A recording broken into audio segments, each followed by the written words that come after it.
최근의 IT 생태계의 핵심은 클라우드 생태계입니다. 이번 시간에는 왜 데이터 센터에 양자 컴퓨팅이 필요한지, 클라우드 3사가 왜 아이온큐에 적극적인지, 아이온큐는 무엇을 준비하고 있는지에 대해서 클라우드 생태계를 중점적으로 이야기해 보도록 하겠습니다. 제가 양자 컴퓨터와 아이온큐에 관심을 갖게 된 건 갈수록 진화하는 AI와 데이터 센터에 대해서 좀 더 깊이 알아보면서입니다. 우리는 현대 컴퓨터로 인공지능을 하려고 하지만 사실 굉장히 비효율적인 작업의 연속이죠.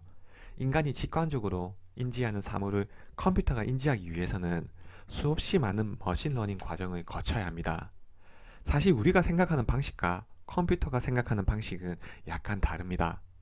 우리의 뇌와 컴퓨터는 완전히 다른 방식으로 작동하기 때문이죠. 우리가 운전을 하기 위해서는 그냥 운전을 배운 사람이 운전대에 앉기만 하면 됩니다. 전혀 어렵지 않습니다. 누구나 운전을 배우기만 하면 할 수 있습니다. 하지만 AI가 자율주행을 한다. 슈퍼컴퓨터를 통한 수많은 연산과 학습의 과정을 거쳐야 합니다. 사람만큼 능숙하게 할 수도 없습니다. 수많은 훈련의 과정이 또 필요하죠. 우리가 운전하는 것과 AI가 자율주행을 하는 것은 에너지 소모에 있어서는 비교도 안 될 정도로 비효율적인 작업을 하고 있는 거죠. 왜 이렇게 비효율적인가? 왜냐하면 컴퓨터란 건 그냥 사람 같지 않은 건데 그걸 이용해서 사람 흉내를 내려고 하다 보니 비효율적인 것입니다. 그러면 이 컴퓨터를 이용해서 우리가 자연의 흉내내는 걸 시뮬레이션이라고 하는데, 그러지 말고 컴퓨터 자체를 자연이랑 똑같이 만들면 되지 않을까? 자연에 존재하는 양자 역학적 원리대로 컴퓨터를 만들어 보자는 시도가 양자 컴퓨터입니다. 현재 인류가 AI를 위해 진화한 방향이 클라우드 방식입니다. 클라우드가 없으면 AI도 없습니다. 클라우드의 핵심이자 AI를 가능하게 하는 건 GPU이죠. 하지만 GPU가 과연 AI를 위한 가장 효율적인 방법일까요? GPU를 사용하게 된 건 AI가 발전하는 과정에서 가장 쉽게 구할 수 있었고 효과가 있었기 때문입니다. 하지만 엄청난 에너지 소모와 비용 대비 비효율적인 인프라 환경을 초래했죠. 전 세계 데이터 센터는 1조 달러 시장입니다. 이제 시작이죠. 앞으로 더 커질 겁니다. AI를 위한 인프라 구축을 위해서는 데이터 센터의 성능은 필수적이기 때문이죠. 양자 컴퓨터는 기존 컴퓨터 대비 최적화 문제나 경우의 수에 따라 선택을 해야 하는 논리적 연산에 비교도 안 될 정도의 성능을 가지고 있습니다. 만약 데이터 센터의 시스템 중에서 일부만이라도 양자 컴퓨터로 대체될 수 있다면 훨씬 업그레이드된 클라우드 환경을 구축할 수 있을 겁니다. 만약 데이터 센터의 10%만이라도 양자 컴퓨터가 대체할 수 있다면 양자 컴퓨터 시장은 본격적으로 열릴 수 있는 거죠. 아마존, 구글, 마이크로소프트, 클라우드 3사가 양자 컴퓨터에 적극적인 이유가 여기 있습니다. 현재 GPU 시장의 최강자인 엔비디아 클라우드 매출의 40% 이상을 차지하는 건 대형 클라우드 회사들입니다. 제품을 사고 싶어도 없어서 못 가져갈 정도죠. 클라우드 회사들이 엔비디아의 의존도를 줄이고 효과적인 클라우드 환경을 만들기 위해서는 새로운 클라우드 환경이 반드시 필요한 거죠. 아이온큐는 하드웨어에 상용화하진 않았지만 클라우드 3사의 퀀텀 클라우드에서 직접 API 액세스를 통해서 사용하고 있습니다. 성능이 개선되고 다양한 산업군에서 사용 사례가 증가한다면 시장에서 쉽게 이용할 수 있도록 접근성이 이미 갖춰놓은 상태인 거죠. 클라우드 3사는 현재 엔비디아의 의존도를 줄이기 위해서라도 양자 컴퓨터의 접근성을 높일 겁니다. 클라우드 3사는 어떻게든 더 나은 인프라, 비용 효율적인 시스템을 갖추는 게 목표이기 때문이죠. 인공지능은 앞으로 1, 2년 끝날 이슈가 아닙니다. 앞으로 시장은 우리 예상보다 훨씬 커질 것이고 더 나은 방향으로, 더 효율적인 방향으로 진화해 갈 겁니다. 그리고 양자 컴퓨터가 인공지능 발전을 위한 대안이 될 수 있다는 것은 양자 컴퓨터 시장이 커질 수 있다는 것을 의미할 겁니다. 좀 더 먼 미래에는 시장을 송두리째 바꿔놓을 수도 있을 잠재력을 가지고 있는 거죠. 양자 컴퓨터는 기존 컴퓨터와 달리 0과 1, 한 가지 입력값을 받아서 순차적으로 연산을 수행하는 것이 아닙니다.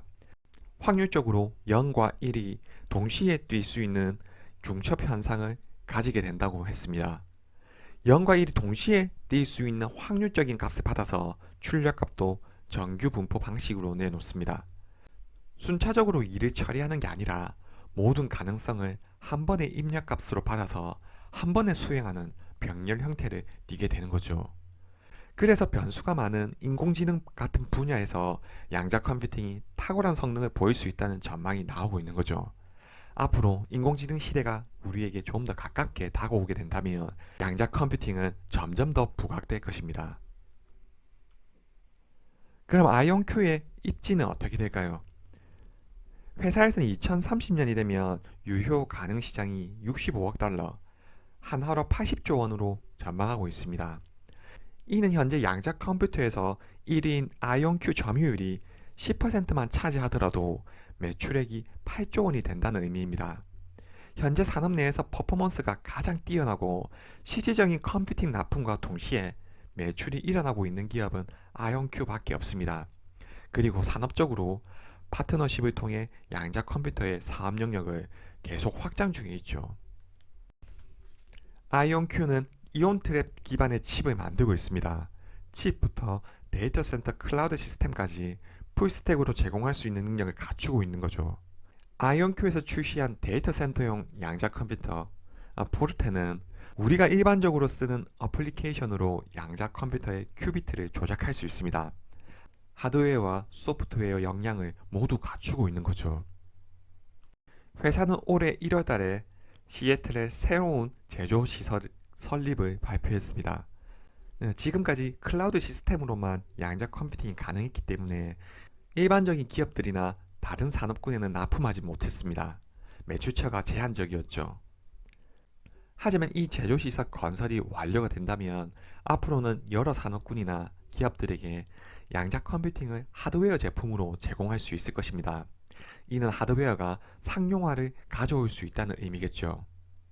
회사에서도 작년에 영업사원을 2배로 늘렸습니다. 제조 관련 팀도 새롭게 만들었습니다.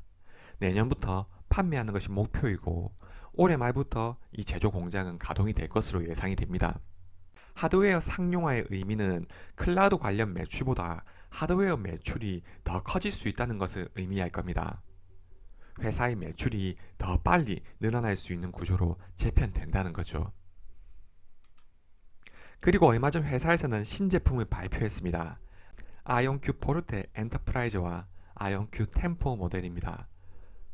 이 두 모델 모두 데이터 센터에 바로 배치할 수 있고 기존 인프라와 통합될 수 있도록 설계되었습니다. 기존 포르테 제품보다 40% 소형화에 성공했죠.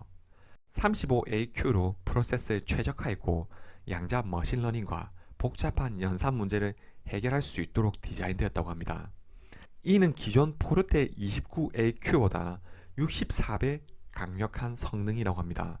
시애틀 제조 공장에서 제조 예정이고 24년에 출시 예정이라고 합니다. 이 제품이 데이터 센터에서 어떤 퍼포먼스를 내는지에 따라 양자 컴퓨터가 클라우드 환경에서 어떤 위치를 차지하게 될지를 가늠할 수 있을 것입니다. 그리고 아이온큐 템포 제품도 함께 소개되었습니다. 이는 25년 출시 예정이고 64AQ 모델입니다. 실질적으로 다양한 사례에서 기업들에게 상업적인 가치를 줄 것으로 예상이 됩니다. 먼저 엔터프라이즈 제품이 실질적으로 시장에서 어떤 영향을 불러올지가 무엇보다 중요하겠죠. 회사는 단계별 성장 목표에 따라서 제품을 개발하고 있습니다. 일반적으로 양자 컴퓨터는 큐비트 숫자가 많을수록 연산 능력이 좋아집니다. 29AQ는 5월달에 반년 정도 당겨서 달성을 했고 알고리즘 큐비트가 35개 정도가 되면 머신러닝에 빠르게 쓰일 수 있다고 합니다. 25년에는 64개의 알고리즘 큐비트를 달성하겠다고 했습니다. 이게 아이온큐 템포 제품이죠. 현재 지구상에 있는 최고 수준의 슈퍼컴퓨팅 성능에 맞먹는 성능입니다. 25년에는 그 정도로 성능이 상승한다는 거죠. 이 말은 2025년에 데이터 센터의 슈퍼컴퓨터보다 연산 속도가 훨씬 앞선다고 해석할 수 있는 거죠. 현재 우리가 데이터 센터에 있는 슈퍼컴퓨터는 인류가 수십 년 동안 사용한 기존 컴퓨터의 마스터피스입니다. 엄청난 비용을 들여서 만든 인프라죠. 하지만 2022년 25AQ였던 아이온Q가 3년 만에 개발한 결과가 이 정도라는 것은 기존 컴퓨터 대비해서 엄청난 효율성을 지닌다는 의미일 겁니다.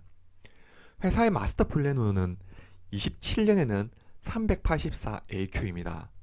회사의 예상이 맞다면 이는 기존의 데이터 센터 인프라를 대체할 수 있는 역량을 갖추고 있다는 말이 되겠죠. 인공지능 연산에서는 양자 컴퓨터가 활발하게 쓰일 수 있을 것입니다. 인공지능 시대가 되면 차세대 반도체 시스템이 굉장히 효율적으로 바뀌어야 할 것입니다. 현재의 인프라가 비효율적이기 때문에 전력도 많이 들고 에너지 소모도 많고 비용도 많이 드는 거겠죠.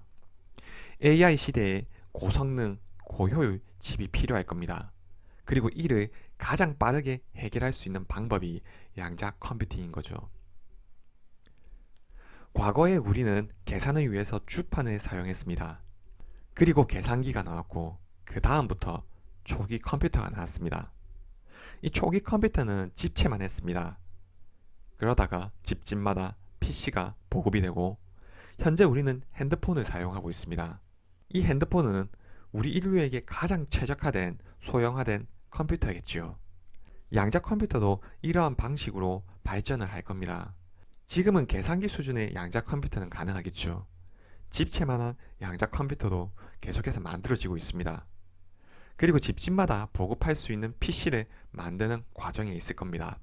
아니, 기존 컴퓨터를 대체할 수 있다면 기존 컴퓨터의 성장 과정을 건너뛸 수도 있겠죠. 그만큼 양자 컴퓨터는 성장 잠재력을 지니고 있습니다. 그리고 데이터 센터의 양자 컴퓨터 사용은 이러한 잠재력을 보여주는 가장 중요한 시험대가 될 겁니다. 이번 영상은 여기까지입니다. 시청해 주셔서 감사합니다.